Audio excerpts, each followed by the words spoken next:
A very good evening, ladies and gentlemen, and welcome to the 183rd episode of the Together for Education webinars brought to you by Notebook. 2.5 years passed when the pandemic had just set in and schools had closed down. We here at Notebook felt it was our duty to set up a platform for educators to connect meaningfully on discussing problems they were facing with the rising need of digital education and online learning and arrive at common solutions. Today, 183 episodes later, this platform has grown much bigger than we could have ever anticipated. All thanks to your love and support. We have discussed extremely curricular topics here like digital learning, NEP and assessment, extracurricular topics like sports and theatre, topics like school finance and management, and even evolved topics like mental health. Today, we have a wonderful topic, choosing your friends. So, ladies and gentlemen, friendship, I believe, is the fundamental premise of any strong relationship. As we experience the beautiful journey of life, we befriend so many people, be it the school excursions or sleepover at friends' days, parting out at clubs, last-minute exam revision, or the heartbreak of first love. Friends are always there, but true friendship is much beyond all these. As the age-old quote says, a man is known by his friends. Indeed, anyone is known and to a very large extent made by his or her friends. As we navigate through a world full of difficulties and fair weather friends, it's time, ladies and gentlemen, that we teach our kids the true spirits of friendship. It's very crucial for them to understand what are the things that we need to look for in genuine friends who will be able to support each other through thick and thin in the never-ending pursuit of making the world a better place to live in. With that, we welcome our first speaker on this topic, Mr. Philip Burrett.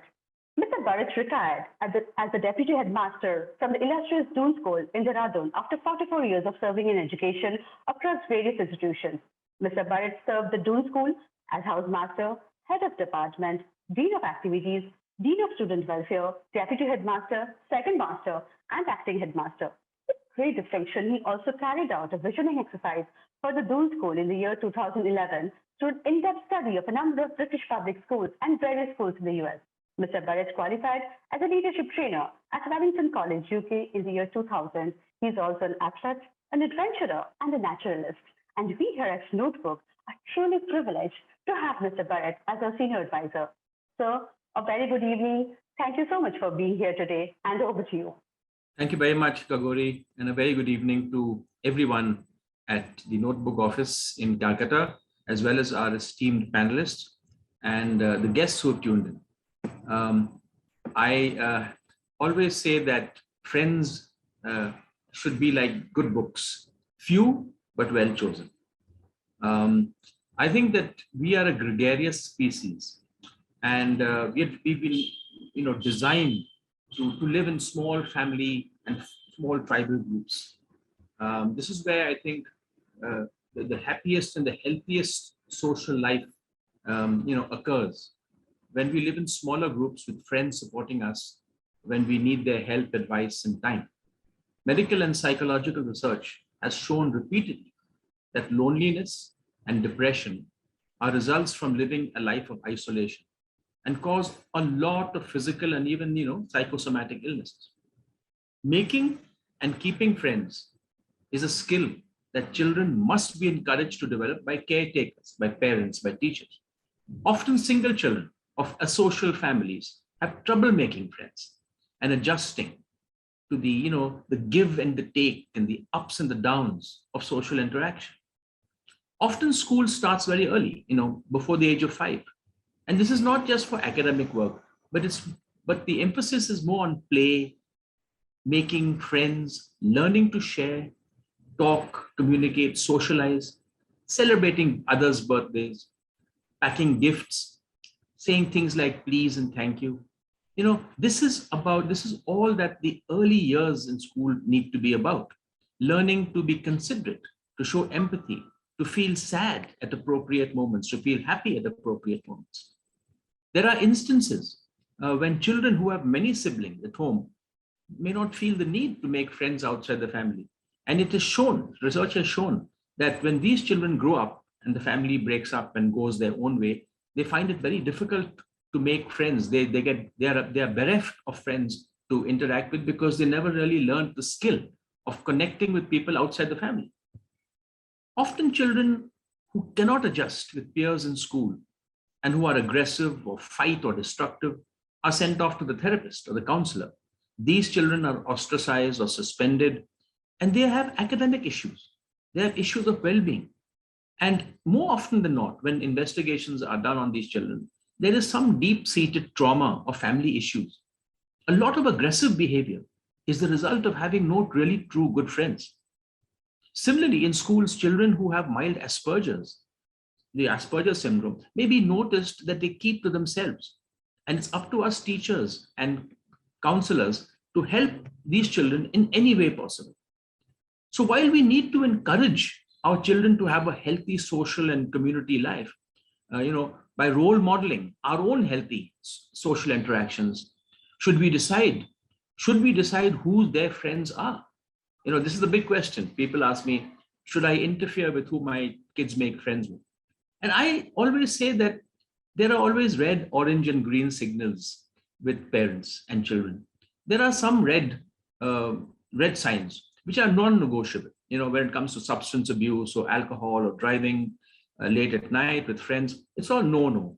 The orange issues are always the negotiable issues. What time do we come home from the party? Can I take my cell phone to school? They're negotiable issues. But there are certain green issues. And I think one of the issues is how they do their hair and who they make friends with. The more we interfere with these areas, the more confined and restricted children feel. Yes, I think most parents are very concerned with who their children's friends are. But if they open the home and if they get involved with their own children's friends, they will soon get to know these friends are okay. And if you bring up your child in a loving, supportive home, they will choose friends correctly. I really can. I know, and I can imagine the parents worry about the company they keep. But rather going down strict rules and threatening them and banning them, I think we should dialogue with them and appeal to their better judgment. Some children do get into bad company and they led astray. And while parents should be concerned with supporting their kids, I think overprotective behavior, over-controlling behavior, helicopter parenting doesn't in the long term help.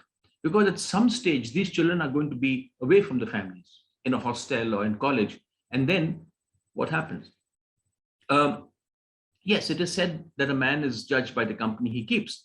But I think sometimes children see things in their friends, the goodness in these people, which parents don't. Generally, according to Freud, children pass through various stages. In infancy, they don't need friends. They've just got the mother and that's their whole world. Later on in the early childhood, from about the age of 12, this is the homosexual stage where groups of boys and groups of girls are friends.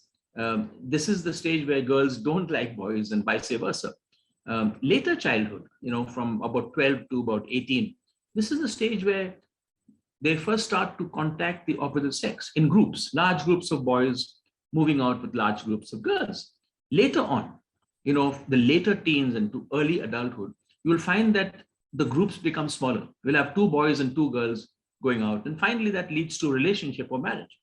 I think it is just as it is unhealthy for a 6-year-old or a 12-year-old to be playing alone. I think it's equally unhealthy watching a large, noisy group of men in their mid-20s creating a ruckus on the street. They should be in some other type of relationships. I think, as Tagore mentioned, there's so many advantages of making friends in school. Help with academic work. You can always call a friend, catch up with work done. There's also emotional support. There's so many times when you need to cry with somebody or tell somebody your deepest secrets. Friends are for that. They are sometimes the confidant that you can talk to about things that your parents cannot. You don't talk to your parents on this. Also, you need people who can advocate for you when sometimes you're in trouble. You need your friends to advocate for you and say, no, I was with him. not to tell lies, but to support you. Then, of course, there's more fun on picnics and fishing trips and going to restaurants when you have friends. Sharing and exchanging of books, music, ideas. Often, a good friend provides a high standard to which the other person tries to, meet. If I had a good friend in school who was very good at maths, my maths would improve. So sometimes having a good friend leads to healthy competition. It leads to new areas of development. Simply having one's child go with friends ensures safety in numbers. These days, the world is not a safe place. I think it's more unsafe for children who go alone or walk home from school. When they are in a group, it's so much safety. I think children also learn through friendships, when to sever relationships, when to sever toxic relationships. They also learn that how not to be people pleasers. At the same time, not to be too asserting or too dominating. They learn by give and take when to be assertive, when to be pleasers, who to trust, how much to trust. Friends also, as I said, help and motivate and encourage others to take up a hobby, to take up a new club or a new activity or get involved in a new movement. This is all becomes. I was really inspired by friends of mine who introduced me to new things that became a part of my life later on.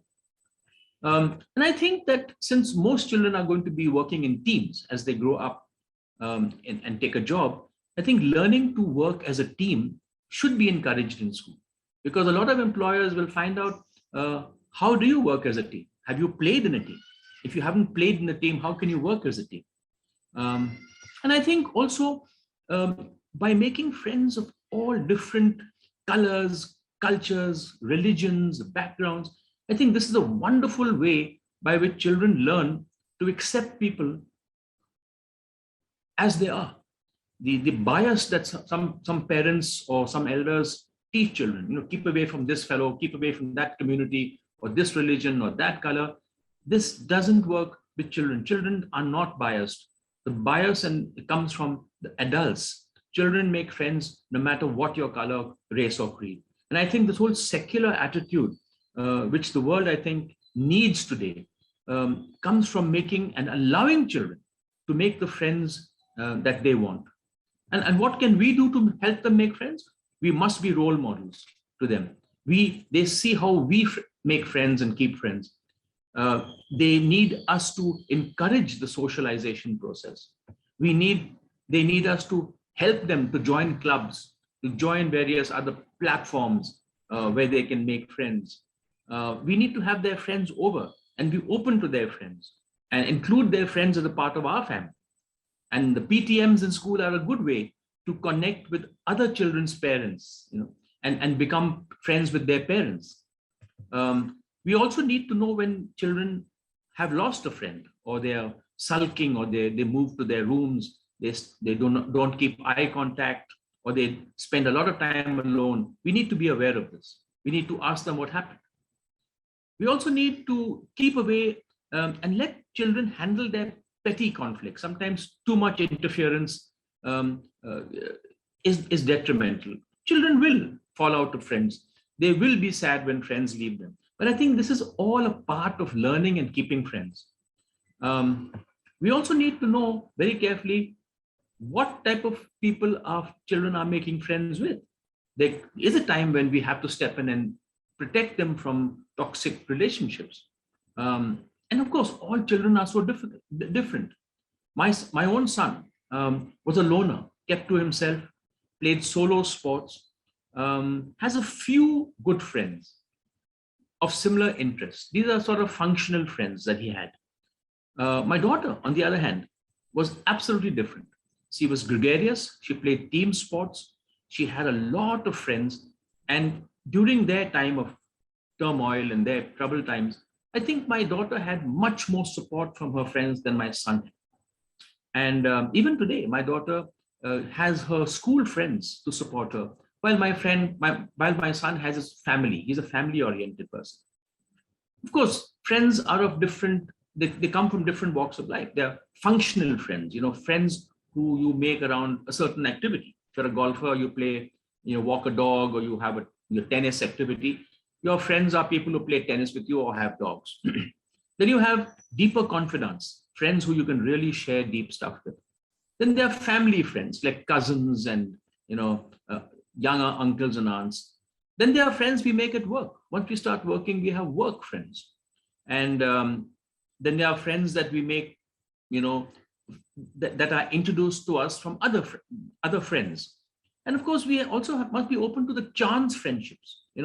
A group of children on a picnic or a trip or a visit to a museum may meet other schools in the MUN conferences and other debates. They make friends with other schoolmates, which can last for life. I taught in a boarding school, and I could never understand the depth of relationships that develop in 6 or 7 years at a boarding school. But as my work as a teacher continued, I found that these friendships were extremely lasting. So you make friends at the age of 12, and these same friends are with you through thick and thin till the day you pass out of school. Many of these people, these fraternal friends, are friends for life. They meet up in old boy reunions and clubs, and they will do anything to help you. And I've seen this strong friendship develop in residential schools more than day schools. But again, I'm not that experienced in day school. I may be wrong. And I think making and keeping friends is not only good for your emotional health, it also leads to better academic performance. And I think it's a part of our duty as teachers to encourage, help, and support children in their friendship. I want to end with a few lines from Khalil Gibran that I was reading when Tagore phoned me and said, this was the topic. It's very providential.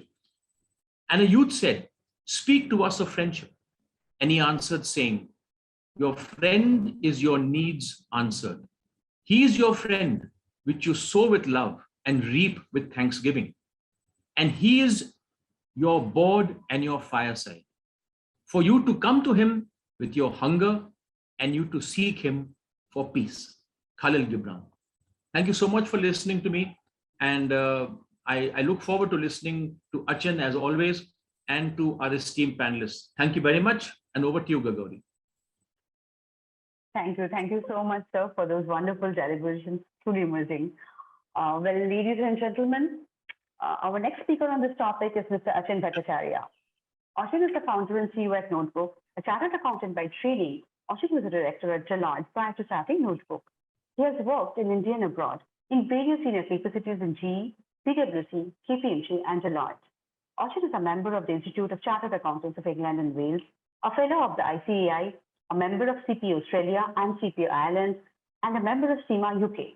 He is also the recipient of the prestigious Indian Achievers Award, an avid reader and a passionate traveler. Achin has keen interests in economics, history, literature, and philosophy. He's a regular speaker at various forums and chambers of commerce and also contributes articles to numerous publications regularly. He's also on the board of some of the most renowned corporates and contributes significantly to their brand strategies. Achin, a very good evening and over to you. Good evening. Thank you, Tagore. Good evening, everyone. Tagore, I hope I'm audible. Absolutely. I once again welcome all of you to today's session on a very interesting topic. And I think Burrett has very appropriately set the tone for the evening. As awful as war is, it's still being fought by human beings. And they don't just check their humanity at the door.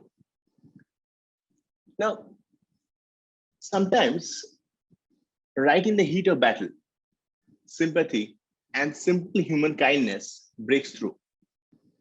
Spontaneous truces occur when groups of soldiers decide that they just can't take it anymore. And I'd like to share one such very heartwarming story, real life story. During World War, where Americans and Nazis shared a Christmas meal and formed a great bond of friendship. So those are the last days of Second World War, just before Hitler realized that picking a fight with the entire world wasn't going to end well for him. The Nazis launched one final offensive against the Allies. It is called the Battle of Bulge. It was like a last-ditch effort of a cornered and angry German war machine. It was the Christmas of 1944. And needless to say, festive cheer was in very short supply. In the meantime, in a small cottage near the German-Belgian border, a 12-year-old boy and his mother were busy preparing for Christmas. Their dreams of blissful ignorance were shattered when 3 American soldiers arrived at their front door, and one of them seriously wounded. The Americans were armed, desperate, and it was Christmas Eve, and they were literally freezing to death. Now, for Germans under the Nazi regime, sheltering enemy troops was high treason. But fortunately, this German woman didn't give a single, botheration. She didn't mind about politics on the day of Christmas. So she invited them in and began to tend to their wounds. And just then, when she was tending to them, there was another knock at the front door. 4 Nazi soldiers had arrived. Now, she knew that they could be shot for violating the rules of war. She had given shelter to enemy.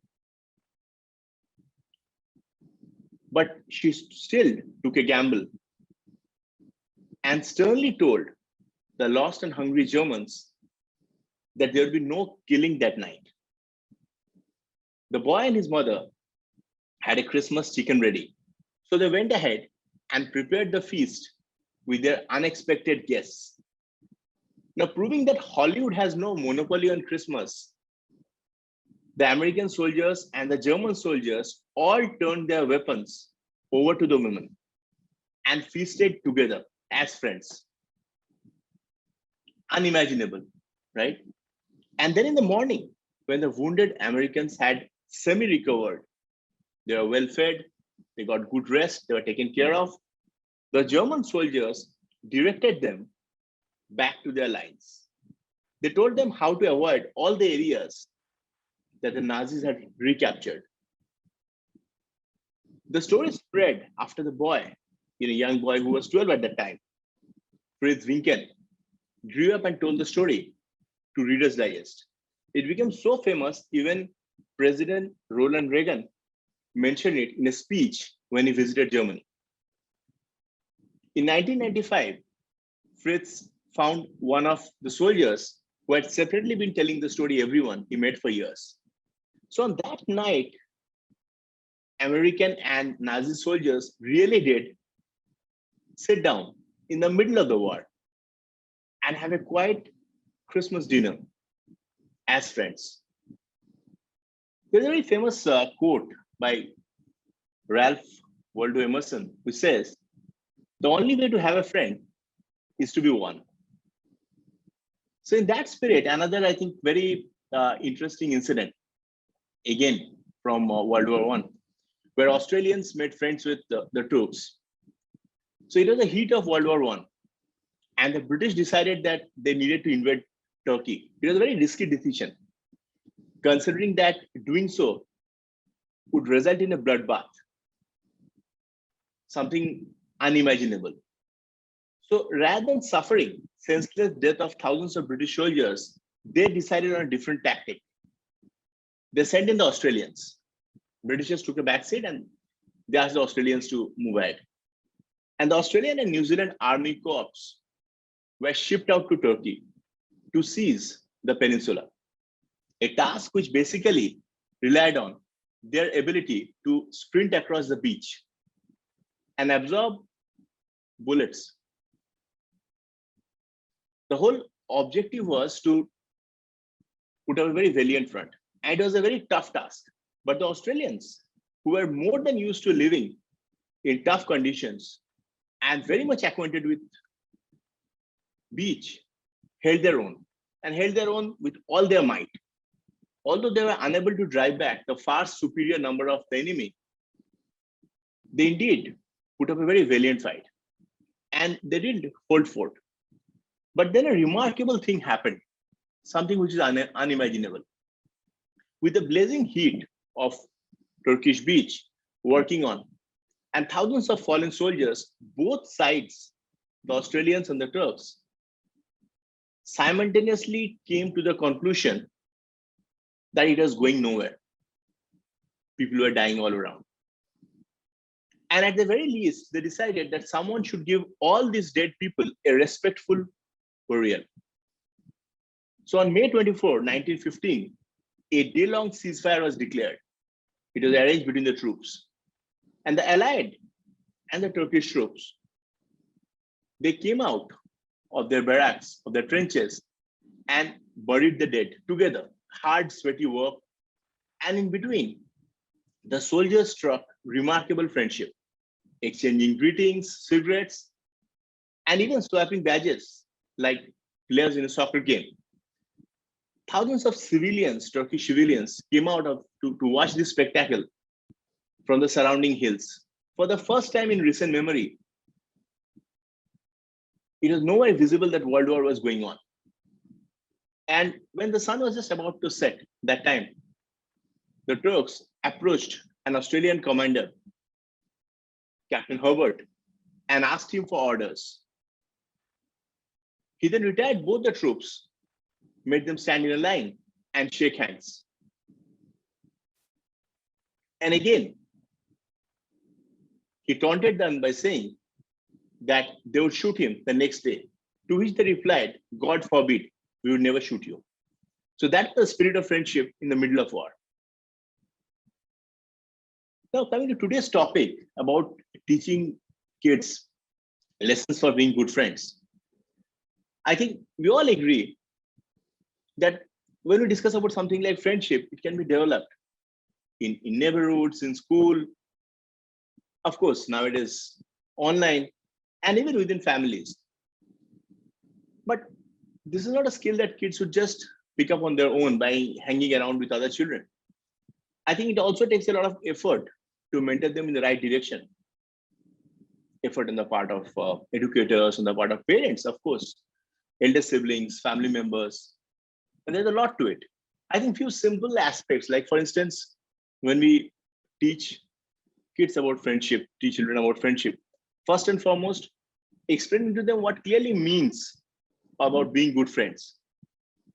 The fact that it's wonderful to spend time together, have fun, the most important aspect, be kind to the other person, use kind language, do kind things, and of course, value the relationship. Maybe congratulating the other person in terms of small accomplishment, remembering an important date like a birthday, sweet gestures, which actually goes a long way. The other is, of course, I think, again, very important. I think here, seniors like educators, parents, they have a huge role to play, especially parents in terms of role plays, are different scenarios. Of course, both good and bad. And where, children can be included in positive roles to practice positive friendship characteristics, be it sharing, saying kind words, standing up for a friend. The other most important aspect, I think, very, very important, is setting a good example by being a good friend ourselves. That's the best way to demonstrate. Telling them about our own friends, how they have been helpful. And I think it's really important to think about the characteristics that we value in good friends and consistently demonstrate them ourselves. Of course, that's the best way to convey the message. The other aspect is spending time with new people going around. So be it taking them for a walk to the park, be it signing up for various activity classes, sports activities, going outside, meeting neighbors, socializing, volunteering at school, and of course, participating in community and town events. So the whole fact of opening up, reaching out, helping others. The other very interesting aspect, which I believe, especially when it comes to children, is speed chatting as a fun way to help kids develop good conversation skills, which are so important to reach out to form, friendships. Brainstorming some simple questions, very simple questions, day-to-day life, which we use. And maybe ensuring that they have a minute conversation. And then again, switch roles. And then listening and sharing the information with someone else, so as to ensure that they're able to put their message across. The last but very again, not the least, very important is team building activities, helping develop friendships. Because in today's world, if you see, I think the focus has very clearly shifted from me to we. Whether we look at the corporate world, whether we look at the business world, it's very important to be able to work in teams. It's very important to understand the perspective of the other person. It is very important that even if we don't agree with someone, it's very important to give him or her a patient hearing and respectfully share our own perspective on the same, to be able to work together. And for that, simple activities, like be it in terms of children, in terms of play, like obstacle courses, in terms of simple baking classes, the fact that when they're working together, trying to build something, maybe solving a simple puzzle, maybe a team activity, group activity in terms of any outdoor sport. But the most important aspect is, are they being able to bond? Are they being able to reach out? Are they being able to accommodate the other person's perspective or point of view, even if different from them, different from theirs? I think that is the most important aspect. So these are a few things that I wanted to share. I remember a very beautiful quote, which was shared by erstwhile US President, 28th US President, in fact, Woodrow Wilson, who said, friendship is the only cement. Friendship is the only cement that will ever hold the world together. I think really sums it up very well. So these were a few things that I wanted to share. We have a wonderful panel here today, a panel of very senior educators. And on this very sensitive topic, it's a very touchy topic, but very important topic, which encompasses every aspect of our lives. I eagerly look forward to hear from them, their perspective on this. I thank all of you again for giving me a very patient hearing. Over to you, Gauri. Thank you so much, Achin. Well, ladies and gentlemen, as Achin mentioned, we do have a wonderful panel lined up for you. But before we start with the panel discussion, a little bit about us here at Notebook. We at Notebook are an edtech platform that creates short videos pertaining to the school curriculum. This means that every topic from every subject of the school syllabus has been converted into a series of short videos that can be used in two different cases. One is when you as a teacher are starting out a topic in your classroom, you can play one of these videos as a method of visually introducing the topic to your students. These videos are just 6 to 10 minutes in duration and take up very little of your class time while offering the right kind of material to students to generate curiosity and excitement. The second is when the student is studying at home, months later, they have access to the same videos on their personal devices, be it a laptop or a smartphone. They can watch the videos over and over again until they get a very clear understanding of the topic that you had taught. What I'm going to do now is play some short snippets of notebook videos so that you know what they exactly look like. Hello all. In today's video lesson, we are going to read a fantastically messy comedy.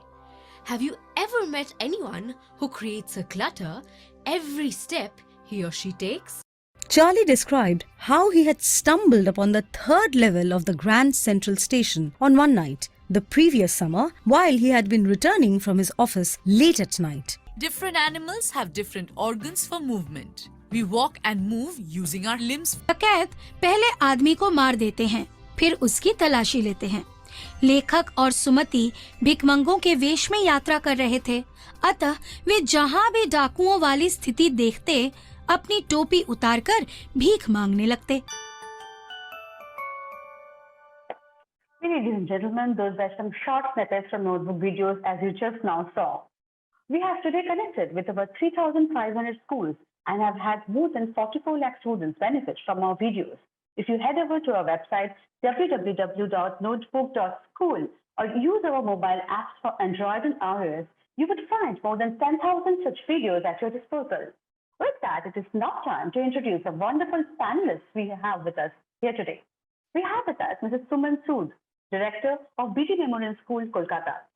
Mrs. Suman Sood has been working in the space of primary and pre-primary education for more than 35 years now. She has started her career as a teacher from a high school in Kolkata in the year 1990 and learned to be proficient in curriculum development, integration of technology, and various other fields, collaborating with schools across the world. Ma'am led schools to be ranked #1 and amongst top 5 in pre-primary and primary education by prestigious surveys conducted by Education World, Education Today, Brainfit Gurukul Awards, and various others. As British Council School Ambassador, she led Montessori schools in India for the first time to achieve British Council International School Award. She has co-authored sets of history and civics books published by Pearson. She feels greatly honored to be a recipient of Early Childhood Association Award 2019 for exemplary contribution to early childhood education and AK's Global Teacher Award 2019. She has been a part of the learned delegation that traveled to London in January 2019. She also visited China in 2019 as a 4-member Indian Women Leaders team. She has also visited Hong Kong, Dubai, and London to understand the workings of schools there and organized various global exchange programs. Ma'am, a very good evening and welcome back to the panel. Next, we have with us Mrs. Sutwane, Principal, the World School, Washim. She holds a BA and a BEd and 30 years of teaching experience. She has been working as a principal for the last 4 years now. Ma'am is extremely passionate about singing and counseling. Majority of her ex-students whom she has coached and mentored are successfully well settled in dignified positions all across the globe. Ma'am, thank you so much for being here today. Welcome to the panel.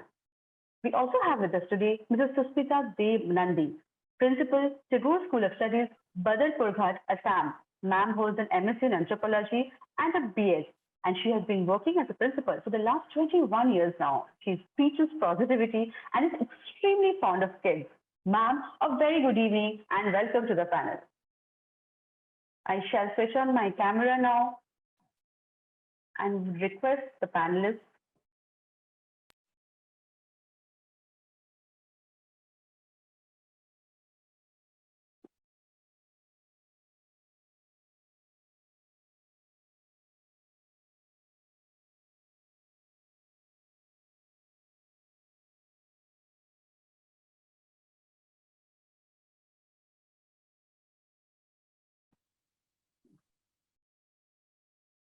I'm so sorry, ma'am.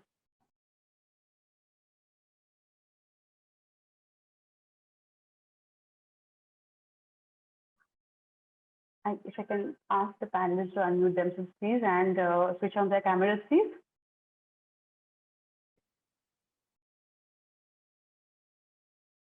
I will come to Suman, ma'am, first. Ma'am, a very good evening. Am I audible, ma'am? Yes, you are very audible. Am I? Okay. Yes, absolutely, ma'am. Ma'am, my first question to you is, ma'am, should friendship be like a natural process, or do we handhold them? Do we handhold our kids to choose the right kind of friends? To start with, I would say for children who are of very young age, it automatically happens, the friendship when the social skills are just developing and they are seeing other children around them. So sometimes they are able to make friends and sometimes they're not able to make friends. So it is kind of very subjective and according to the capability and according to the nature of the child. Some children are passive, they do not want to make friends. So they are within themselves, and some are they are very friendly. So they go ahead and start being friends with whoever. So now, when and how should parents step in? That is a very important question. That yes, it's a very debatable question. Parents at times they need to step in, because if a child is not able to make friends, so what do? You want them to have the social skills. So here the most important thing that comes is to develop the skills of the child. So we need to look at the development of their skills, and make sure that they are able to make friends. And once they have friends, and then again, it is important for parents to see and monitor that the friends that the children have without letting them feel that they are being monitored very strictly. Now, one should not do that very strictly. And also, I feel as a parent, we should not be transferring our kind of expectations on them, expectations of a social status. Sometimes we feel a child should not be making friends with a certain set of children because of your own social status. So here, I think parents should remember the story of Krishna and Sudama, and tell children those beautiful stories of the beautiful friendship that we come across in our culture and heritage and society.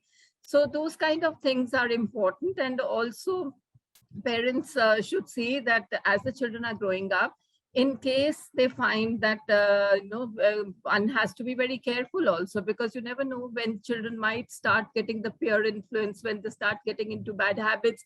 So here again, a parent has to be very, very cautious and has to understand what kind of friendship there is.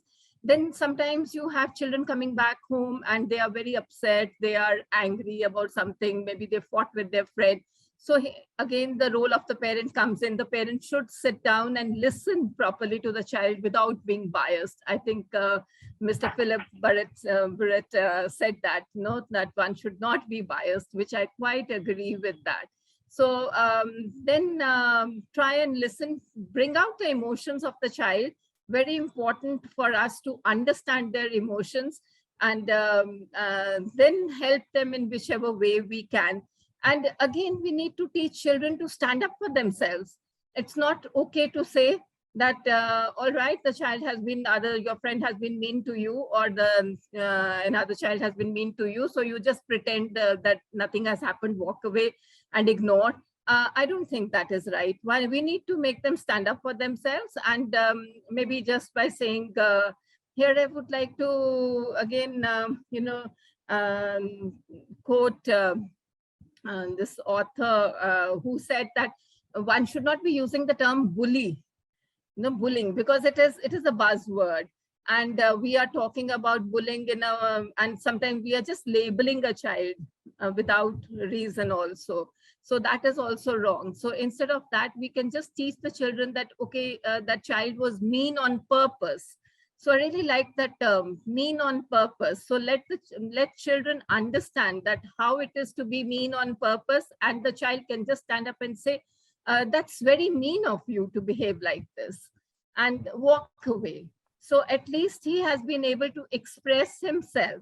And then if it is more than that, parents should interfere, and they should see that children on both sides, they are looked after properly. So role of parents is there, very much there, but at the same time, we need to give them space. We need to develop that spontaneity in them, and also we need to handhold them at times. It's a two-way process. We cannot say, cannot compartmentalize this, that yes or no. It's like that. Thank you, ma'am. Wonderful. If I can come to Sushmita, ma'am, next. Ma'am, if you can just please unmute yourself and switch on your camera, please.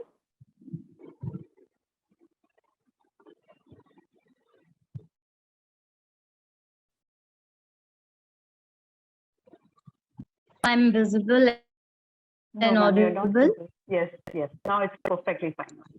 Ma'am, so my question to you would be like, ma'am, do we at all handle our kids to choose the right set of friends, or do we let it be an entirely spontaneous process? Very good evening to all the panelists. Thank you, Gregory, for bringing me here in this panel. It was a nice discussion. The topic was also interesting. According to me, I do feel like, as Suman ma'am said, obviously there is a role for the parents and the elders to help their kids, because in the young age, in the very tender age, it becomes a little problem for the kids to choose their friends. Some may become very all the students are not very social. So obviously it comes to the parents to teach them the skill, how to be little social if they can't. But yes, obviously at the ultimatum, we should give a chance to our kids to choose their own friends, because uh, the the thought process of the parents may not always be same of the kids. So while choosing the friends, obviously we should take care that the friends are of the same type, of the same thought process. So obviously we should give a space for our kids. Togetherly we should see that, yeah, they are choosing the correct ones and they are not doing anything wrong while choosing their friends, which may always like sometimes destroy their careers, their thought process. So yeah, obviously parents should take care and they should be given a space. Sure. Thank you, ma'am. Thank you so much. We come to Bhavana, ma'am, next. So, ma'am, if you can just unmute yourself and switch on your camera, please.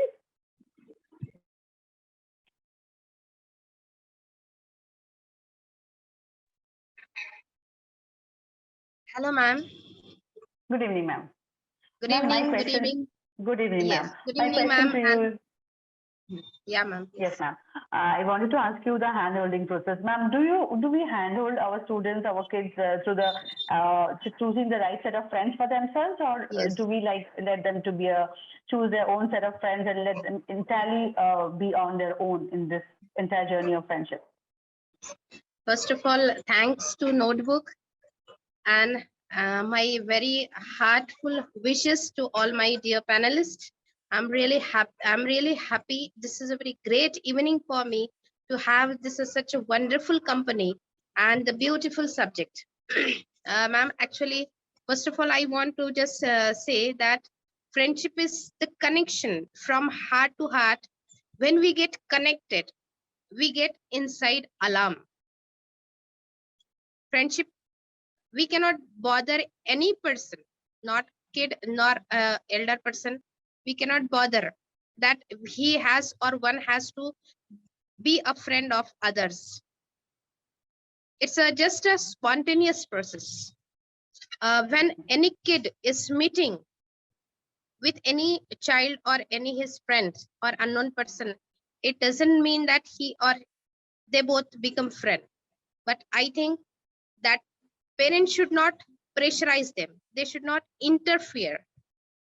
They should trust their kids that their child will make a very great friends. Sometimes in a life it happens that a student or their kid can get some different friends. Some are very good, some are just I cannot say not good, but every child is having both the qualities. Sometimes he's good, sometimes he's having some bad habits. But when a child is getting the friend, he's very good by nature, very cooperative, but sometimes he's having some different habits, bad habits. But our kid can learn a lot from the bad habit from his friend, because he he's very good, but at the same time he knows that he is having such a bad habits. So ultimately he just making evaluating himself that I want this friend for good things, and I don't want the bad habits from my friends.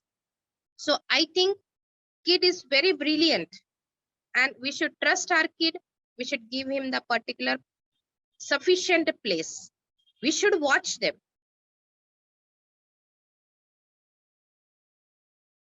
Yes.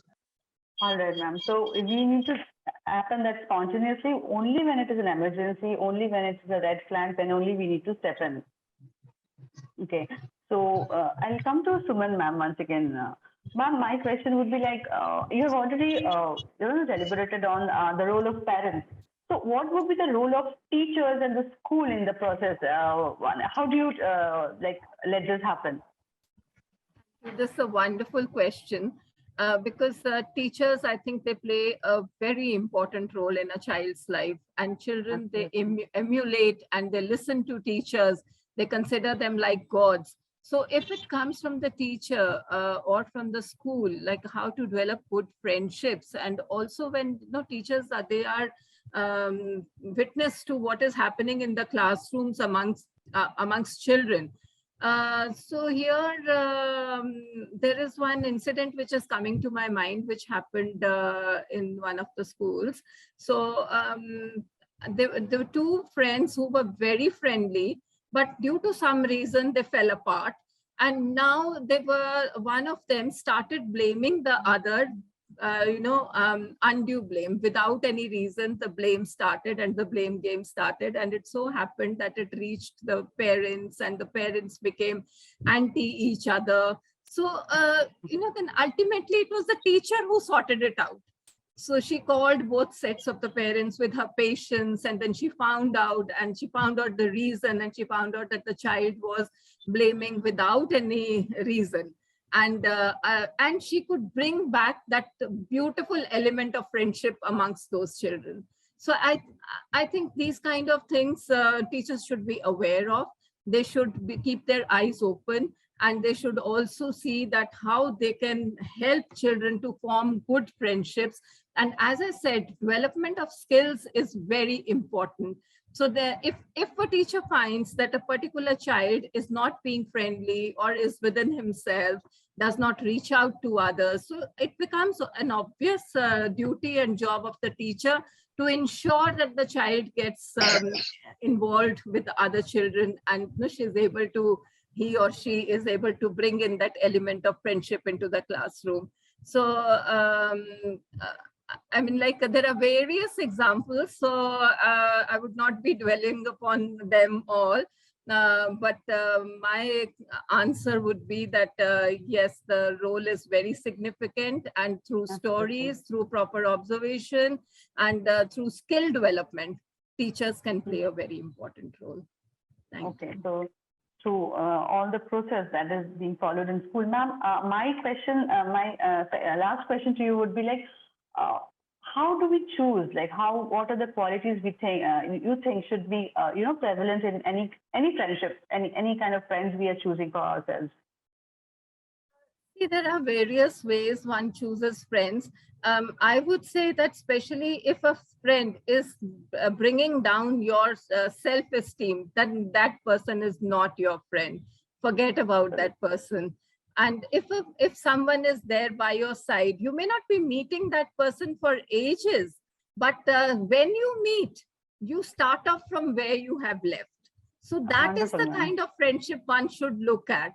And here again, I've loved that example of Mr. Philip when he spoke about residential schools friendship, and I being a student from a residential college and school.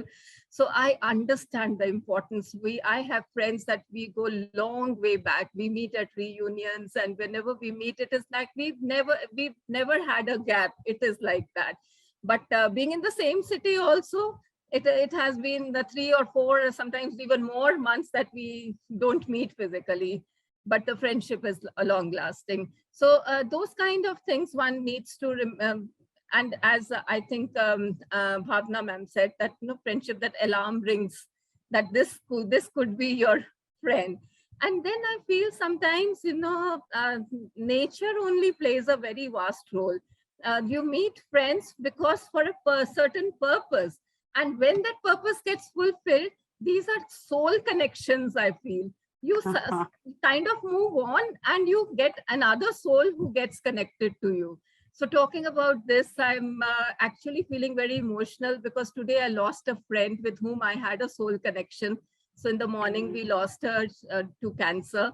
So, but she was the kind of a friend that I'm talking about. She would support, and she would ensure that even if she's not present there, she would support the my desire I had, or the ambition I had. So I feel this is the main important thing one should look at as friends. Then of course, as Mr. Philip also pointed out, there are various friends, there are various people you are associated with, but I would not personally call them friends. I would call them associates. So you meet people for professional reasons. You meet people for in your social circle. So those are people you get connected to. You enjoy, you relax. But the basic quotient I feel is happiness. and also they should help you to be a good person and not move you into things which are bad habits, and one should be be wary of all that. That is my take on the kind of friends one should have. Thank you. Thank you so much, ma'am. Our heartfelt condolences for the departed soul. Uh, uh, we come to Bhavna, ma'am, next. Ma'am, if you can please switch on your camera and mute off, please. Yes, ma'am. My question, ma'am, for you is like, what are the characteristics? Though you have already mentioned that friendship should be a spontaneous process, and like we should always only step in when there's in need of emergency, there's a red flag. But as if you are given a set of pointers to choose the right kind of friends, what would be those? Sorry, ma'am. Please repeat. I did not get the. Ma'am, am I audible? Yeah, ma'am. Am I audible, ma'am? Yeah. Ma'am, what are yeah. the characteristics we should look for the right kind of friends? Actually, first of all, ma'am, I really feel very sad when I heard about the friend of Suman, Sood, ma'am. Really, ma'am, I had full condolences. And ma'am, actually, the first of all, that friend should be our well-wisher. So many, actually, our kids, many times we see that they are good friends, but we just only can see they are friends. But sometimes in the second part, or we can see that they are just complaining each other. Sometimes when the true friendship means, if one is getting a good percentage, second friend should be very happy. If he is not happy, he cannot be a friend. But sometimes students are very confused. Actually, ma'am, I want to give the example what I'm facing now. I'm just giving the example of my child. I'm from a small place, and now he has gone to Mumbai for further education, and he is in a very good and a renowned college. Actually, after 12th, he went there. Till 10th, 11th, he was having his childhood friends. They are very known to each other, starting from nursery.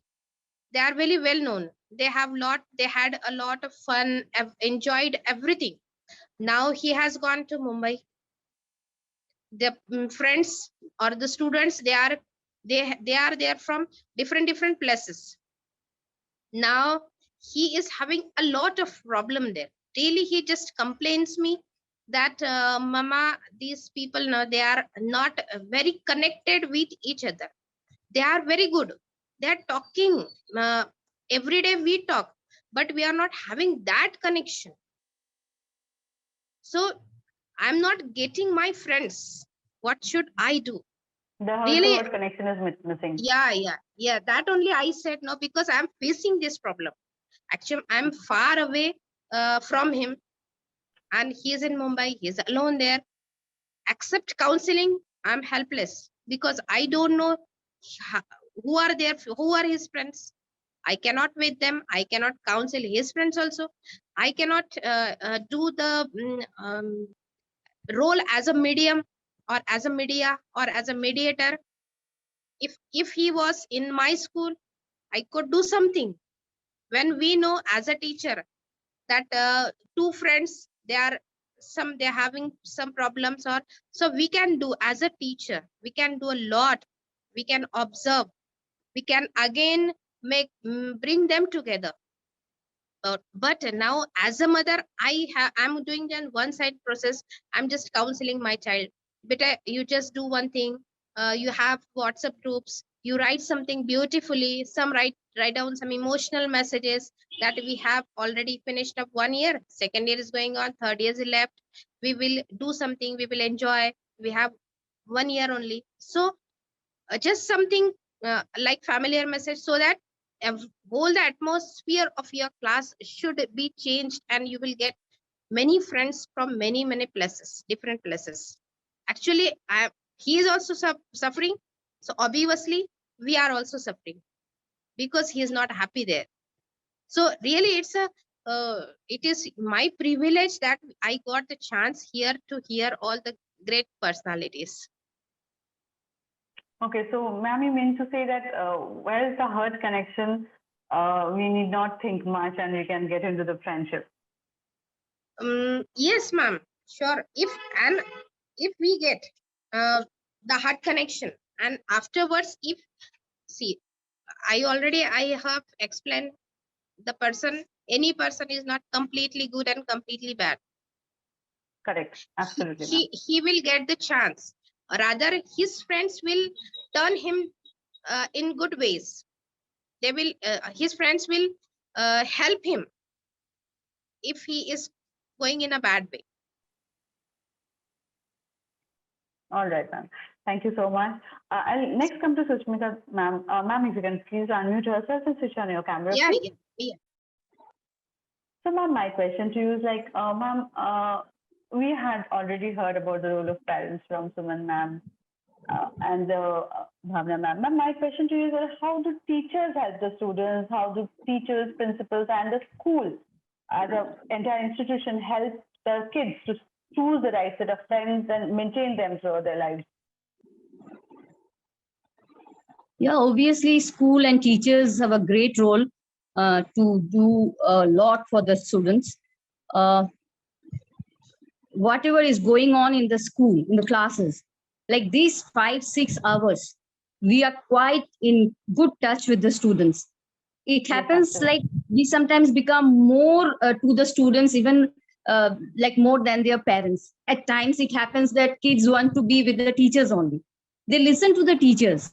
Even at times, they will not listen to their parents. They say that what ma'am says, that is correct. So here, obviously, principal, teachers, and all in the school friends have a great role to play. They can, because we are in touch with the students. The teacher takes the whole class. They become so close. Students come and share their all like worries, their sadness, their happiness with the teachers. So the teacher can play a great role by solving their problems if there are some, because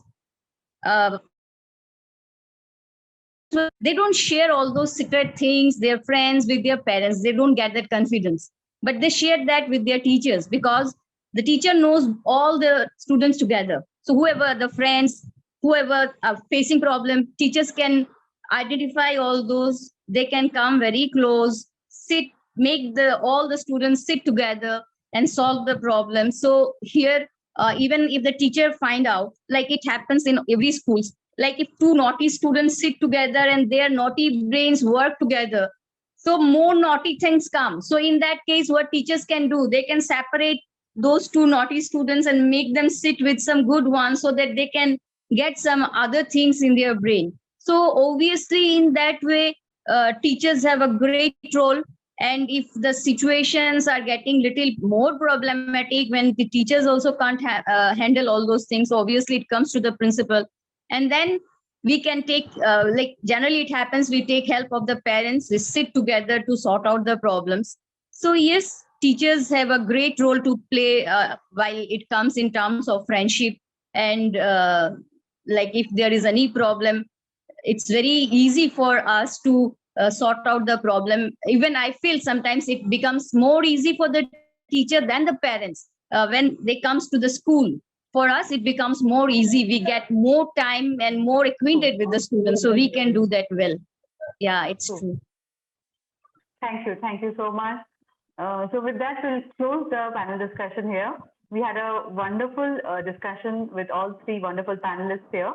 And I would like to call Achin for the vote of thanks. I think really a wonderful session. Burrett has set a great tone for the evening with regard to what he shared, especially with regard to boarding schools, Old Boys Union.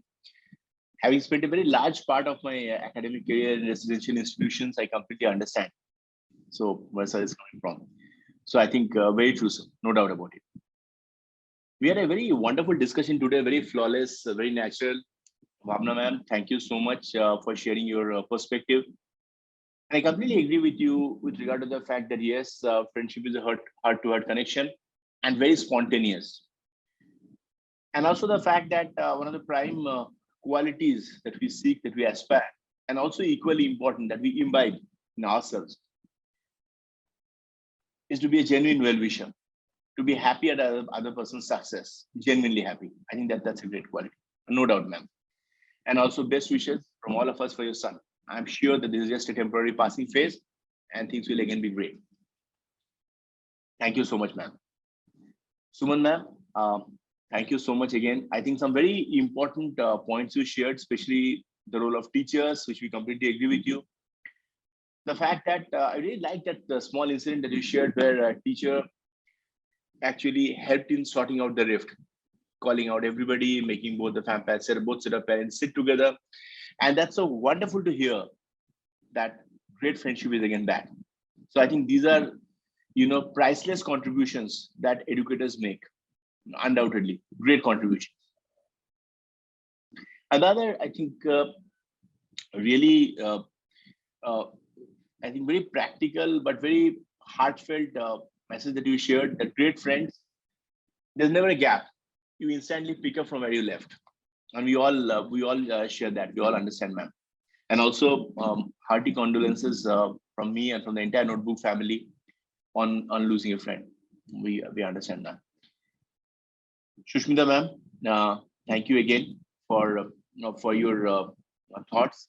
Especially, I think I couldn't agree more that choice of friends is something that's natural and has to be left to children. Of course, parental supervision is important. Of course, educators have a great role to play, but at the end of the day, beyond a point, of course, each child is different. Each human being has a certain way of looking at life, and not necessarily that our child will mirror our own thought process. So to that extent, I completely agree with you, ma'am.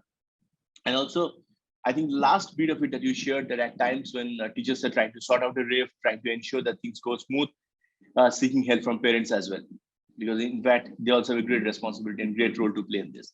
So I think wonderful session that we had, and I'm sure our esteemed audience also, they really enjoyed the session and there are some great takeaways. I thank all of you again for your time and for sharing your thoughts. We look forward to your continued support in the sessions to come. Thank you, take care, and goodbye.